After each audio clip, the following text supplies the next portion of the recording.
দর্শক আমন্ত্রণ দীপ্ত সংবাদে আপনাদের সঙ্গে এই মুহূর্তে রয়েছে আমি রুবায়েত হাসান। আর শুরুতেই থাকছে নিটোল টাটা সংবাদ শিরোনাম। দখল দূষণে বিপর্যস্ত ঢাকা উত্তর সিটির অনেক খাল, নেই তদারকি ও রক্ষণাবেক্ষণ। দাবি পূরণে স্বাস্থ্যমন্ত্রীর আশ্বাসে কর্মবিরতি প্রত্যাহার করেছেন ইন্টার্ন চিকিৎসকরা। প্রতিদিনই জমজমাট হচ্ছে ঈদের কেনাকাটা, অনলাইনেও সমান তালে চলছে বেচাকেনা। ঢাকা বিশ্ববিদ্যালয়ের ভর্তি পরীক্ষায় পাশের শতকরা হার 11%, হতাশ কর্তৃপক্ষ। ঢাকা বিশ্ববিদ্যালয়ে এবার পাশের ফল সেটা সর্বনিম্ন, এ যাবৎকালের সর্বনিম্ন। সেটা এক ধরনের আতঙ্কজনকই।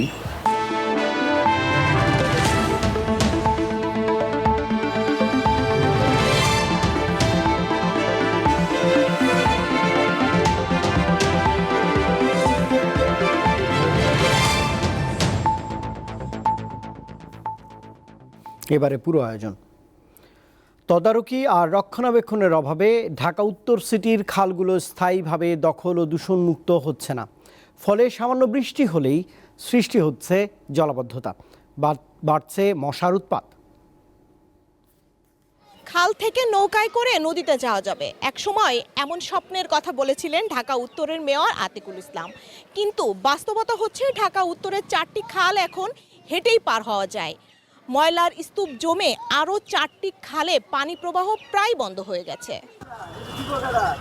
ঢাকা সিটি কর্পোরেশনের নথিতে এই পথটি পল্লবীর জলাধারের অংশ হিসাবে চিহ্নিত করা আছে, কিন্তু জায়গাটি পলিথিন সহ নানা বর্জ্যে ঢাকা পড়ে গেছে। বৃষ্টি হলেই এই এলাকায় পানি জমে, বেড়ে যায় মশার যন্ত্রণা, ফলে ভোগান্তির সীমা থাকে না স্থানীয়দের। মশা ওই সন্ধ্যা হলে দোকানে বয়ে থাকা যায় না, অতিরিক্ত মশা। খালে তো মনে করছে কিছু কিছু জায়গায় পানি ওঠে। 3-4 দিন আগে দেখলাম ঔষধ দিয়ে গেল, ঔষধ দিলে কাজ হবে। এই যে ময়লা, এই ময়লাটাকে পরিষ্কার করতে হবে আমাদের। ঢাকা উত্তর সিটিতে এখন ছোট বড় 29টি খাল রয়েছে। এর মধ্যে রূপনগর খাল, পল্লবী স্ট্যান্ড হাউজিং এর দ্বিগুণ খাল, পল্লবী সাংবাদিক কলোনি খাল ও কল্যাণপুর গাবতলী অংশের মূল খাল। সিটি কর্পোরেশন গত বছর এসব খাল সংস্কার শুরু করে। এখনো পরিষ্কার পরিচ্ছন্নতার কাজ চলছে, কিন্তু পানির দুর্গন্ধ ও মশার উৎপাত কমছে না কিছুতেই। আমাদের উত্তর সিটির যতগুলো খাল আছে ওইখানে কার্যক্রম চলতেছে আমাদের। না ওষুধ আমার সাহায্য করে না, মানুষ নাই। নগর পরিকল্পনাবিদরা বলছেন খাল ভরাট হওয়ায় অল্প বৃষ্টিতেই সৃষ্টি হয় জলাবদ্ধতার, তাই দ্রুত এগুলো উদ্ধার করতে হবে। খালগুলোকে যে সীমানা চিহ্নিত করা, সেই কাজগুলো এখন পর্যন্ত হয়নি। এই খালগুলো যদি পরিষ্কার পরিচ্ছন্ন না থাকে, তাহলে আমাদের আগামীতে যে বর্ষা আসছে সেই সময় আমরা এই জলাবদ্ধতায় ভুগবো, এবং প্রত্যেক বছরে আমরা দেখি এই ধরনের জলাবদ্ধতার সৃষ্টি হয়। প্রতি বছর খাল সংস্কার ও রক্ষণাবেক্ষণ কর্মসূচি চললেও দুর্ভোগ কমছে না নগরবাসীর। নগর পরিকল্পনাবিদরা বলছেন অভিযানে ধারাবাহিকতা না থাকলে পুরোপুরি লক্ষ্য অর্জন সম্ভব নয়। স্বস্তিকা সিংহ, দীপ্ত সংবাদ, ঢাকা। তীব্র যানজটে নাকাল রাজধানীবাসী। চলমান রোজায় এই দুর্ভোগ এখন নিয়ন্ত্রণের বাইরে। বিশেষ করে অফিস ছুটির পর বেশিরভাগ সড়কেই গাড়ির দীর্ঘ লাইন তৈরি হচ্ছে, ফলে যাত্রী কিংবা চালককে বসে থাকতে হচ্ছে ঘন্টার পর ঘন্টা। রাজধানীর অন্যতম ব্যস্ত এলাকা কারওয়ান বাজারের বুধবার বিকেলের চিত্র এটি। বাস, মোটরসাইকেল, মাইক্রোবাস ও ব্যক্তিগত গাড়িতে ঠাসা রাজপথ। অপেক্ষার প্রহর দীর্ঘ থেকে দীর্ঘতর হয়, কিন্তু গাড়িগুলো সব ঠাঁই দাঁড়িয়ে। রমজান মাস হওয়ায় বেলা 3টা থেকে 4টার মধ্যে সব সরকারি বেসরকারি অফিস ছুটি হয়ে যায়, ফলে ঘরে ফিরে ইফতার করার তাড়া থাকে সবারই। বাসা টোলার বাগ, এখান থেকে যাইতে ওই বাস স্ট্যান্ড নামলে কোনোদিন আজান দেওয়া দেয়, আবার কোনোদিন বাসায় গিয়ে আজান পাই। জাম কমছে, কিন্তু ততটা না, কিছু কমছে। উত্তরা মিরপুরবাসীকে স্বস্তি দিয়েছে মেট্রো রেল, তবে অন্যান্য রুটের যাত্রীদের যানজটে দুর্ভোগ রয়েই গেছে। এলিভেটেড এক্সপ্রেসওয়ের বিএফটিসি গেট সংলগ্ন ডাউন র্যাম্প দিয়ে তো দুপুরের পর থেকে শুরু হয় গাড়ির দীর্ঘ সারি। আমাদের চরম ভোগান্তি। আমি মেট্রো রেলের উপরে উঠছিলাম পার্সোনালি, বাট আমি ওই স্টেয়ার থেকে আমি আবার ব্যাক করছি বিকজ অফ হিউজ ট্রাফিক। ওখানে স্টেয়ারেই অনেক মানুষ দাঁড়িয়ে আছে। এই জায়গায় মেট্রো রেলে যদি আপনার আরও 2-3টা দেয়, তাহলে মানুষ আসা যাওয়া করতে পারবো সুন্দর করে। সমস্যা সমাধানে ট্রাফিক ব্যবস্থাকে আরও পরিকল্পিত ও সুশৃঙ্খল করতে হবে বলে মনে করেন সাধারণ মানুষ। গাড়ির পরিমাণ কমাইতে হবে, তাহলে জ্যাম কমবে। গাড়ি তো সেগুলোই আছে, রাস্তা সেই গাড়িগুলোই তো চলতেছে। যানজটের ভোগান্তি থেকে রক্ষা পেতে দীর্ঘস্থায়ী ও কার্যকর পদক্ষেপের দাবি জানান ঢাকাবাসী। লাবণী গুহ, দীপ্ত সংবাদ, ঢাকা। স্বাস্থ্যমন্ত্রীর আশ্বাসে কর্মবিরতি প্রত্যাহার করেছেন ইন্টার্ন চিকিৎসকরা। ভাতা বৃদ্ধি সহ তাদের 4 দফা দাবি মেনে নেওয়ার আশ্বাস দিয়েছেন মন্ত্রী। তবে দাবি না হলে ফের আন্দোলনের হুঁশিয়ারি দিয়েছেন এ সমস্ত চিকিৎসকরা। ভাতা বাড়ানো এবং বকেয়া ভাতা পরিশোধ সহ 4 দফা দাবিতে কর্মবিরতি শুরু করেন সারা দেশের ইন্টার্ন চিকিৎসকরা। রাজধানীর কেন্দ্রীয় শহীদ মিনারে অবস্থান নিয়ে 4 দিন ধরে দাবি আদায়ের চেষ্টা করেন তারা। 1 মাস দিবে, আন্দোলন করলাম, বন্ধ হয়ে গেল, 6 মাস পর আবার আন্দোলন করলাম। আমরা এটা চাই না, আমরা রাজনীতিবিদ না। প্রায় 9 মাস থেকে আমাদের ট্রেনিদের ভাতা বন্ধ আছে, পাওয়া যাচ্ছে না, সবাই এখনো পায়নি ভাতাটা।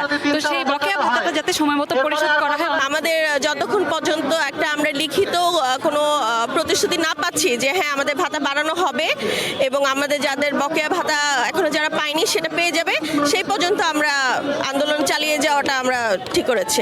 ইন্টার্ন চিকিৎসকদের কর্মবিরতির কারণে বিভিন্ন হাসপাতালে কার্যক্রম ব্যাহত হয়। বৃহস্পতিবার Sheikh Hasina burn and plastic surgery ইউনিটে স্বাস্থ্যমন্ত্রীর সঙ্গে দেখা করেন তাদের একটি প্রতিনিধি দল। প্রায় 2 ঘন্টা চলে বৈঠক। পরে মন্ত্রী গণমাধ্যমের সঙ্গে কথা বলেন।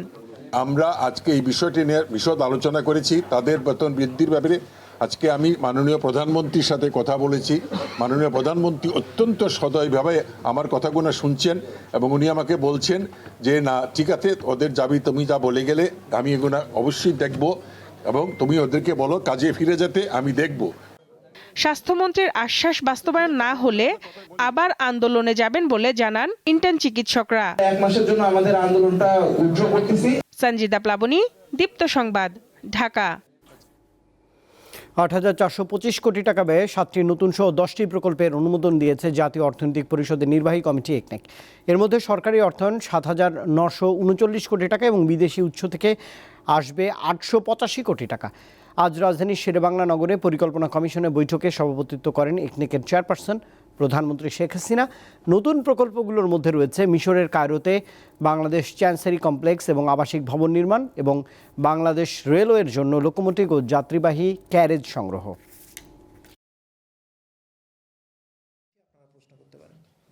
অনুমোদন তো মাননীয় পরিকল্পনা মন্ত্রী করেছেন, এটি স্যার। ইসরায়েলি ভাস্করের কাছ থেকে ডক্টর মোহাম্মদ ইউনূসের পুরস্কার গ্রহণ করা গাজায় গণহত্যা সমর্থনের শামিল বলে মন্তব্য করেছেন পররাষ্ট্রমন্ত্রী হাসান মাহমুদ। আজ পররাষ্ট্র মন্ত্রণালয়ের সংবাদ সম্মেলনে তিনি একথা বলেছেন। ইসরায়েলি একজন ভাস্করের পক্ষ থেকে পুরস্কার গ্রহণ করে তাহলে গাজায় নারী ও শিশুদের যে নির্বিচারে হত্যা করা হচ্ছে, মানবতার বিরুদ্ধে অপরাধ সংগঠিত হচ্ছে, সেটিকেই প্রকারান্তরে সমর্থন দেওয়া নয়। কোনোভাবেই এই পুরস্কার ইউনেস্কোর পক্ষ থেকে তো নয়, একজন ব্যক্তির পক্ষ থেকে সেখানে দেওয়া হয়েছে, যেটিকে ইউনেস্কোর পক্ষ থেকে পুরস্কার দেওয়া হয়েছে বলে প্রচার করা হয়েছে, একটি মিথ্যা অপপ্রচার করা হয়েছে। বাণিজ্য ঘাটতি কমাতে সনাতন সমঝোতা প্রক্রিয়া থেকে সরকারি সংস্থা ও প্রতিষ্ঠানগুলোকে বেরিয়ে আসতে হবে। আজ রাজধানীতে এক সেমিনারে কথা বলেন বক্তারা। পাশাপাশি নতুন কৌশলের মাধ্যমে রপ্তানি বাড়ানোর পরামর্শও দিয়েছেন তারা। দক্ষিণ এশিয়ার আশেপাশের দেশের তুলনায় বাংলাদেশের বাণিজ্য ঘাটতি সবচেয়ে বেশি। গত 20 বছরে আর্জেন্টিনা, ইন্দোনেশিয়া, ব্রাজিলের মতো দেশের সাথে আমদানি নির্ভরতা বাড়লেও রপ্তানিতে এগিয়ে যেতে পারেনি বাংলাদেশ। রাজধানীর টিসিবি ভবনে বৃহস্পতিবার বাংলাদেশ ফরেন ট্রেড ইনস্টিটিউট আয়োজিত বাণিজ্য ঘাটতি সংকোচনে সরকারি সংস্থা ও প্রতিষ্ঠানগুলোর করণীয় শীর্ষক সেমিনারে এসব কথা উঠে আসে। বাণিজ্য ঘাটতি থেকে বেরিয়ে আসতে নতুন কৌশলের মাধ্যমে রপ্তানি বৃদ্ধি করার পরামর্শ দেন আলোচকরা। এই সাউথ এশিয়ান কনটেক্সটেও আমরা অনেক পুয়ার, অর্থাৎ আমাদের ডেফিসিট বাড়ছে। কৌশলগতভাবে আমরা কিভাবে আমাদের রপ্তানিকে বাড়াতে পারি বা আমাদের ট্রেড ডেফিসিটকে আমরা কিভাবে একটা সীমিতভাবে রাখতে পারি, সেই ধরনের একটা জায়গায় আমাদের যাবার প্রয়োজন রয়েছে। সনাতন বাণিজ্যিক সমঝোতা প্রক্রিয়া থেকে বেরিয়ে এসে নীতি নির্ধারকদের জিটুপি পার্টনারশিপের দিকে যাওয়ার পরামর্শ দেন। যদি আমরা এফডিআই আনতে পারতাম তাহলে আমাদের ডাইনামিক্সটা চেঞ্জ হয়েছে। Globally Mexico is a country which has both remittance and FDI. 2022-23 অর্থ বছরে বাণিজ্য ঘাটতি বেড়েছে, একই সাথে বৈদেশিক ঋণ পরিশোধের চাপও বেড়েছে বলে জানান বক্তারা। আতি আনোয়ার অন্তু, দীপ্ত সংবাদ, ঢাকা। দর্শক, এই পর্যায়ে ঈদের কেনাকাটার খবর জানাতে চাই। বরিশাল থেকে সহকর্মী মর্তুজা জুয়েল যোগ দিয়েছেন। জুয়েল, বরিশালে ঈদের কেনাকাটা কতটা জমেছে আর দাম কেমন সেখানে, বিক্রেতারাই বা কি বলছেন?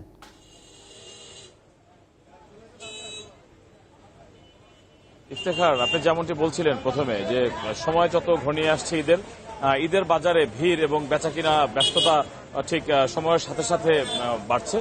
এই মুহূর্তে কিন্তু আমি চকবাজার এলাকায় রয়েছি। এখানে রাত 11টার পরেও কিন্তু যানজট লেগে আছে এই এলাকাটিতে। মূলত এখানে কয়েক শতাধিক দোকান রয়েছে এবং 25টিরও বেশি মার্কেট এখানে রয়েছে।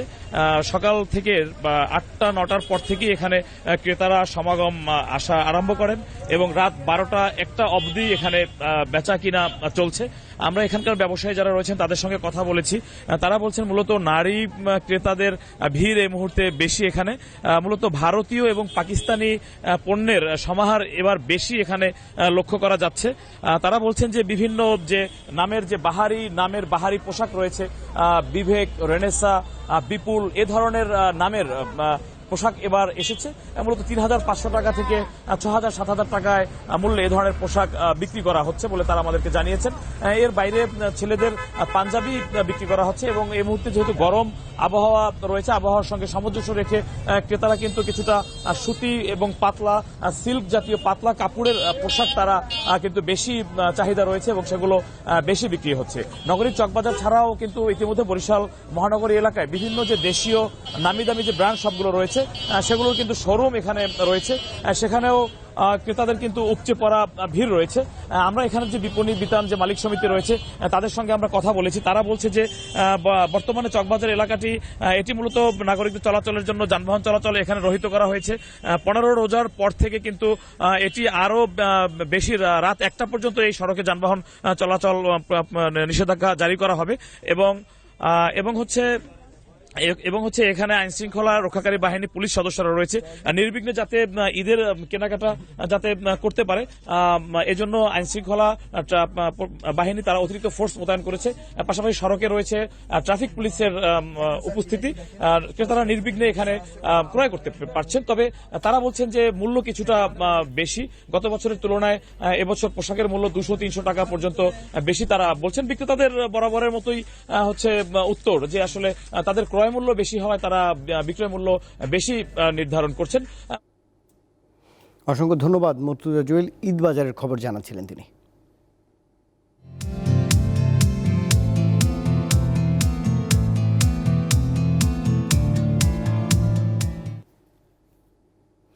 দর্শক, সংবাদের শেষ অংশে থাকছে কাজাখস্তানের বর্ণিল নওরোজ উৎসব নিয়ে একটি প্রতিবেদন। ঢাকা বিশ্ববিদ্যালয়ের 2023-24 শিক্ষাবর্ষে অনার্স ভর্তি পরীক্ষায় গড় পাশের শতকরা হার 11.01%। এটি প্রতিষ্ঠানটির এ যাবৎকালের সর্বনিম্ন পাশের হার। আজ ফল প্রকাশের পর হতাশা প্রকাশ করেছেন উপাচার্য অধ্যাপক মোহাম্মদ সামাদ। 2023-24 শিক্ষাবর্ষের স্নাতক প্রথম বর্ষের ভর্তি পরীক্ষায় কলা, আইন ও সামাজিক বিজ্ঞান ইউনিটে অংশ নেয় 1,02,000 শিক্ষার্থী। উত্তীর্ণ হয়েছে 10,275 জন। বিজ্ঞান ইউনিটে 1,09,363 জন অংশ নেয়। উত্তীর্ণ হয়েছে 9,723 জন পরীক্ষার্থী। তথ্য এবং তারিখ দিয়ে ব্যবসায় শিক্ষা ইউনিটে 34,367 জন পরীক্ষার্থী অংশ নিয়ে 4,582 জন উত্তীর্ণ হয়েছে। আর চারুকলা ইউনিটের পরীক্ষায় 4,510 জন অংশ নিয়ে পাশ করেছে 530 জন। বৃত্তির ব্যবস্থা করতে পারি। বৃহস্পতিবার বিকাল 3:30টায় ঢাকা বিশ্ববিদ্যালয়ের প্রশাসনিক ভবনে ফল প্রকাশ করেন উপাচার্য ডক্টর ASM মাকসুদ কামাল। খুলনা থেকে একটা কলেজ থেকে পাশ করা একজন মেধাবী শিক্ষার্থী ভর্তি পরীক্ষা প্রথম হয়েছে। This is the beauty of Dhaka university, যে এখানে দেশের সেরাদের মধ্যে যারা সেরা, সেই হয়তোবা রিমোট এরিয়া থেকে এসছে কিন্তু মেধার দিক দিয়ে সর্বোৎকৃষ্ট। বিশ্ববিদ্যালয়ের প্রভিসি ডক্টর মোহাম্মদ সামাদ জানান, এ যাবৎকালের সর্বনিম্ন পাশের হার এটি। শিক্ষার মান এবং করোনার পর পড়াশোনার স্বাভাবিক গতি কমে যাওয়ায় এমনটা হয়েছে বলে মনে করেন তিনি। করোনা কাল থেকেই অনলাইনে শিক্ষা, স্কুল বন্ধ করা আবার খোলা, নানা সমস্যার সম্মুখীন হয়েছে শিক্ষার্থীরা এবং আমাদের অভিভাবকরা। ঢাকা বিশ্ববিদ্যালয়ে এবার পাশের ফল সেটা সর্বনিম্ন, এ যাবৎকালের সর্বনিম্ন। সেটা এক ধরনের আতঙ্কজনকই। তবে এই নানা কারণে এবং শিক্ষার মানেরও একটা যে ঘাটতি রয়েছে, ছাত্ররা সেই তেমন মনোযোগী হয়নি এখনো। যে মনোযোগী হলে এবং এই আমার ধারণা সামনের থেকেই আবার এই মানটা উপর দিকে যাবে বলে আমি মনে করি। 1 এপ্রিল থেকে শিক্ষার্থীরা তাদের ভর্তিযোগ্য বিষয়ের তালিকা ওয়েবসাইট থেকে নামাতে পারবেন। দিলশা দানি, দীপ্ত সংবাদ, ঢাকা। ডিএনসিসির আঞ্চলিক কার্যালয় স্থানান্তরের মধ্য দিয়ে শুরু হবে কারওয়ান বাজার সরানোর প্রক্রিয়া। ঈদের পর ঝুঁকিপূর্ণ ভবনের ব্যবসায়ীদের গাবতলীতে নেওয়া হবে। এই সিদ্ধান্তে মিশ্র প্রতিক্রিয়া জানিয়েছেন ব্যবসায়ীরা। কারওয়ান বাজার রাজধানী ঢাকার সবচেয়ে বড় পাইকারি কাঁচা বাজার। প্রতিদিন হাজারো মানুষের আনাগোনা আর পণ্য কেনাবেচায় মুখরিত দিনরাত। শহরের প্রাণকেন্দ্রে গড়ে ওঠা এই কাঁচা বাজার এখন রাজধানীর গলার কাটা। এছাড়াও 2009 সালে কারওয়ান বাজারে নির্মিত সিটি কর্পোরেশন ভবনকে পরিত্যক্ত ঘোষণা করে বুয়েটের বিশেষজ্ঞ দল। এই দুর্ঘটনা এড়াতে কারওয়ান বাজার সরানোর উদ্যোগ নিয়েছে সরকার। ব্যবসায়ীদের পুনর্বাসিত করতে গাবতলীতে গড়ে তোলা হয়েছে অবকাঠামো। এতে 176টি স্থায়ী দোকান ও 180টি অস্থায়ী দোকান করা হয়েছে। ঈদ উল ফিতরের পর সিটি কর্পোরেশনের ঝুঁকিপূর্ণ ভবন ভেঙে ফেলা হবে। এজন্য ওই ভবন থেকে কার্যালয় স্থানান্তর করেছে ঢাকা উত্তর সিটি কর্পোরেশন। বৃহস্পতিবার স্থানান্তরের কাজ শুরুর পর কর্মকর্তা জানান, কারওয়ান বাজারকে বিজনেস হাব হিসাবে গড়ে তোলা হবে। 180 এবং 176টা দোকান আমরা প্রাথমিক পর্যায়ে নিয়ে যাচ্ছি আমরা গাবতলীতে পুনর্বাসন করছি। পর্যায়ক্রমে এখানে আসলে কোনো খুচরা ব্যবসায়ও এখানে থাকবে। বিজনেস হাব, পুরো কারওয়ান বাজারকে 38 বিঘা জমির উপরে একটা বিজনেস হাব করার পরিকল্পনা আছে। তবে বিপুল ক্ষতির পাশাপাশি কর্মসংস্থান হারানোর সংখ্যা করছেন অনেকে। আজকে আপনারা চলে যান, আমরা কোথায় যাবো? আমরা 20 থেকে 25 বছর, 30 বছর, 40 বছর আড়তদারি করছি, আমরা কোথায় যাবো? আমরা তো নিশ্চয়ই যাবো। গাবতলীতে ওইরকম কোনো পরিবেশ নেই। একদিকে ইট বালু সিমেন্ট আর একদিকে মোহাম্মদপুর বেরিবাদ। বলা হয়েছে আমাদেরকে যাত্রাবাড়ি নেবে, তা আমরা যাত্রাবাড়ির জন্য প্রস্তুত হয়েছি। হঠাৎ করে আমাদেরকে বলতেছে যে গাবতলী যাইতে হবে, আমিন বাজার যাইতে হবে, ওইখানে যাওয়ার জন্য আমরা প্রস্তুত না। নগরবাসী বলছেন কাঁচা বাজার সরে গেলে কিছুটা অসুবিধা হবে, তবে যানজটের কবল থেকে মুক্তি মিলবে। তো এই বাজারের কারণে পুরো রাস্তা এদিকে আশেপাশে যত আছে সব যানজটে বড় ভর্তি থাকে। কারণ গাবতলী নিয়ে গেলে ওখানেও তো জ্যাম হবে, ওখানে তো এমনিতেই জ্যাম। ঝুঁকিপূর্ণ ভবন এগুলো ভেঙে ফেলতে পারে, কিন্তু বাজারটা রাখা উচিত। নতুন ভবনে দোকান বরাদ্দে স্বচ্ছতার দাবি ব্যবসায়ীদের। স্বস্তিকা সিংহ, দীপ্ত সংবাদ, ঢাকা। মৎস্য সম্পদের টেকসই ব্যবহার নিশ্চিত করতে সংশ্লিষ্ট সবাইকে একযোগে কাজ করার আহ্বান জানিয়েছেন মৎস্য প্রাণী সম্পদ মন্ত্রী আব্দুর রহমান। আজ রাজধানীর কৃষি গবেষণা কাউন্সিল মিলনায়তনে একটি প্রকল্পের কর্মশালায় তিনি আরও বলেছেন, মাছের উৎপাদন বৃদ্ধির মাধ্যমে জেলে ও মাছ চাষিদের জীবনমান উন্নয়ন সম্ভব। প্রকল্পের বিভিন্ন দিক তুলে ধরে মন্ত্রী বলেছেন, মাছের উৎপাদন বৃদ্ধি, কর্মসংস্থান সৃষ্টি এবং আর্থসামাজিক উন্নয়নে প্রকল্পটি গুরুত্বপূর্ণ ভূমিকা রাখবে।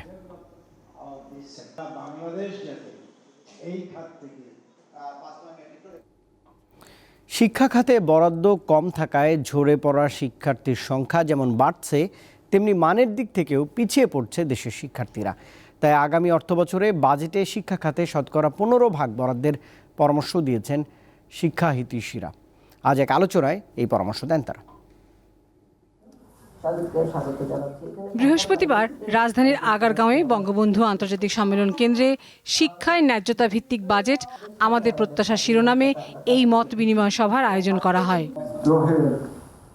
এ সময় বিভিন্ন স্কুল কলেজের শিক্ষার্থীরা জানায়, খরচ চালাতে সক্ষমতার অভাব আর বাল্যবিবাহের কারণে অনেকেই ঝরে পড়ছে। রয়েছে শিক্ষক সংকট। 15 বছর বয়সে আমার বিয়ে হয়, তা আমি সেটা দরিদ্রতার অভাবে আমি পড়াশোনা করতে পারিনি, যদি আমি পড়াশোনা করতে পারতাম তাহলে আমার বাল্য বিবাহটা আমি আটকাতে পারতাম। আমাদের উপবৃত্তির যে সংখ্যাটা এটা খুবই কম, অনেক কম, কারণ 150 টাকা দিয়ে আমাদের হলো 6টা সাবজেক্ট। 6 সাবজেক্টে আমরা যদি 6টা খাতা কিনি বা কলম কিনি, এই 150 টাকায় শেষ হয়ে যায়, আমাদের যাবতীয় জিনিসগুলো কিনতে পারি না।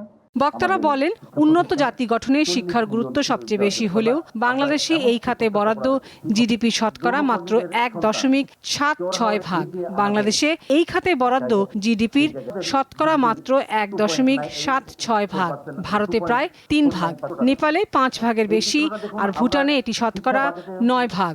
আপনারা যে অভিমত ব্যক্ত করেছেন বা যেটা শেয়ার করেছেন, আমি মনে করি সেটার সঙ্গে আমি একমত যে শিক্ষাক্ষেত্রে আরো অনেক বেশি বরাদ্দ দেওয়া প্রয়োজন, এবং সেটা অবশ্যই আমি বিশ্বাস করি যে আগামী দিনে সরকার সেই বিষয়গুলি বিবেচনা করবে।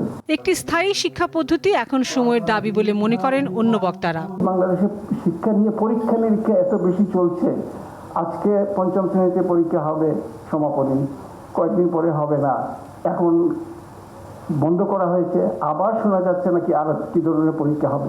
এই ধরনের যদি পরীক্ষা নিরীক্ষা চলতে থাকে তাহলে তো মানসম্পন্ন শিক্ষা কি করে হতেই পারে না। বরাদ্দ বাড়ানোর পাশাপাশি শিক্ষার মান নিশ্চিতের বিষয়টি উঠে আসে আলোচনায়। লাবণী গুহ, দীপ্ত সংবাদ, ঢাকা। প্রথম বাংলাদেশি হিসেবে আইসিসির এলিট আম্পায়ার প্যানেলে জায়গা পেলেন শরফুদ্দৌলা ইবনে শহীদ সৈকত। আজ তাকে অন্তর্ভুক্তির খবর দিয়েছে বিশ্ব ক্রিকেটের নিয়ন্ত্রক সংস্থা। সৈকত সব ফরম্যাট মিলিয়ে 158টি আন্তর্জাতিক ম্যাচ পরিচালনা করেছেন। খেলোয়াড় হিসেবে আইসিসি বিশ্বকাপে মাঠে থাকার স্বপ্ন ছিল, কিন্তু চোট তাকে সে সুযোগ দেয়নি। 26 বছর পর 2023 বিশ্বকাপে ঠিকই মাঠে প্রতিনিধিত্ব করেছেন দেশের। আম্পায়ার হিসেবে অনেক উত্তেজনাপূর্ণ ম্যাচে দায়িত্ব পালন করেছেন শরফুদ্দৌলা ইবনে শহীদ সৈকত। এবার প্রথম বাংলাদেশি হিসেবে জায়গা করে নিলেন বিশ্ব ক্রিকেটের সেরা আম্পায়ারদের তালিকায়। বৃহস্পতিবার আইসিসি থেকে আসে সংবাদটি। আইসিসির এলিট প্যানেলে সৈকত সহ এখন আম্পায়ারের সংখ্যা 12। আমি যতগুলি ম্যাচ করেছি সবগুলি ইন্টারেস্টিং ছিল। হয়তো বা ফার্স্টের 100 হয়েছে, 7 দিন পরেই ফার্স্টের 100 ব্রেক করেছে ম্যাক্সওয়েল, আবার 200 করেছে। আফগানিস্তান ইংল্যান্ডকে হারালো, নিউজিল্যান্ড অস্ট্রেলিয়া ম্যাচটা খুব টাইট গেম ছিল, কিন্তু আমার কাছে সবচেয়ে টাফ ম্যাচটা ছিল আসলে আফগানিস্তান নেদারল্যান্ডস। হ্যাঁ, তো যেটা হয়তো বললে হয়তো সবাই বিশ্বাস করবে না। যাই হোক, আমার মনে হয় আমি মোটামুটি যেটা বললাম একটা ইমপ্রেশন ক্রিয়েট করেছিলাম, একটা ইমেজ বিল্ড আপের জন্য যেটা দরকার ছিল। প্রথম বাংলাদেশি হিসাবে ওয়ার্ল্ড কাপে গিয়ে আমি নার্ভাস ছিলাম না, তো আমার মনে হয় ওইটারই একটা রিওয়ার্ড আসলে আজকে যে অ্যাচিভমেন্ট আমার। তার আন্তর্জাতিক আম্পায়ারিং ক্যারিয়ার শুরু হয় আইসিসির এক সময়ের অন্যতম সেরা আম্পায়ার সাইমন টাফেলের সাথে। তো আমার মনে হয় যে আম্পায়ারিং থেকে কঠিন কাজ এখন পর্যন্ত আমি করি নাই। So rather than to be like by everyone, যেটা মনে হচ্ছে whether we are respected by others, এইটা হচ্ছে মোস্ট ইম্পর্ট্যান্ট। তো আমাদেরকে সবসময় বলা হয় to maintain the low profile, যেটা আমি সবসময় করে আসছি, যেহেতু ভালো দিন খারাপ দিন আসবেই। সো এইটা যদি সবাই মেনটেন করতে পারে আর যদি কনফিডেন্স ইনট্যাক্ট রেখে যদি নিজেকে লক্ষ্যটা স্থির রাখতে পারে, সাকসেস হবে। 1992 সালে জাতীয় দলে অভিষেক হওয়া সৈকত ছিলেন 1994 আইসিসি ট্রফির দলে, ছিলেন বাংলাদেশ অনূর্ধ্ব 19 দলের অধিনায়কও। তৌসিয়া ইসলাম, দীপ্ত স্পোর্টস। দর্শক, এবার একটি ভিন্ন ধরনের খবর জানাচ্ছি। পুরনো বছরকে বিদায় এবং নতুন বছরকে স্বাগত জানিয়ে কাজাখস্তানে হয়ে গেল নওরোজ উৎসব। নাচ গানের পাশাপাশি বিশাল মেলার আয়োজন করে নগর কর্তৃপক্ষ, যা দেখতে ভিড় করে হাজারো মানুষ। ফার্সি ভাষায় নওরোজ মানে নতুন দিন। কাজাখস্তানে বসন্তের প্রথম দিনে হয় নববর্ষ বরণের এই উৎসব। ফার্সি নববর্ষের এই উৎসবের ইতিহাস 3000 বছরেরও বেশি পুরনো। বর্তমানে মধ্যপ্রাচ্য, মধ্য এশিয়া, বলকান অঞ্চলের বিভিন্ন দেশ ও ইরানে নওরোজ উৎসব পালিত হয়। কালের পরিক্রমায় নওরোজ ঐতিহ্য ব্যাপক পরিবর্তিত হয়েছে। নওরোজ ঘিরে আয়োজিত উৎসবগুলোর মধ্যে রয়েছে বনফায়ার, ভোজ ও সাংস্কৃতিক অনুষ্ঠান। কয়েক সপ্তাহ আগে থেকেই মানুষজন উদযাপনের প্রস্তুতি শুরু করে। ঘরবাড়ির সব জিনিসপত্র পরিষ্কার পরিচ্ছন্ন করা, নষ্ট জিনিস সরানো এবং বাড়ি সাজানো হয় ফুল দিয়ে। এই পরিষ্কার পরিচ্ছন্নতার মাধ্যমে সবাই আগের বছরের নেতিবাচকতা থেকে নিজেকে মুক্ত করে এবং আসন্ন বছরকে স্বাগত জানায়। 2009 সালে জাতিসংঘের অধরা সাংস্কৃতিক ঐতিহ্যের তালিকায় যুক্ত করা হয় নওরোজ উৎসব। লুৎফা ফৌজিয়া, দীপ্ত, বার্তাকক্ষ। দর্শক, এই খবরের সঙ্গে শেষ করছি দীপ্ত সংবাদ। তবে শেষ করার আগে নিটোল টাটা সংবাদ শিরোনাম জানাচ্ছি আরেকবার। দখল দূষণে বিপর্যস্ত ঢাকা উত্তর সিটির অনেক খাল, নেই তদারকি ও রক্ষণাবেক্ষণ। দাবি পূরণে স্বাস্থ্যমন্ত্রীর আশ্বাসে কর্মবিরতি প্রত্যাহার করেছেন ইন্টার্ন চিকিৎসকরা। প্রতিদিনই জমজমাট হচ্ছে ঈদের কেনাকাটা, অনলাইনেও সমান তারে চলছে বেচাবিক্রি। ঢাকা বিশ্ববিদ্যালয়ের ভর্তি পরীক্ষায় পাশের শতকরা হার মাত্র 11%, হতাশ কর্তৃপক্ষ।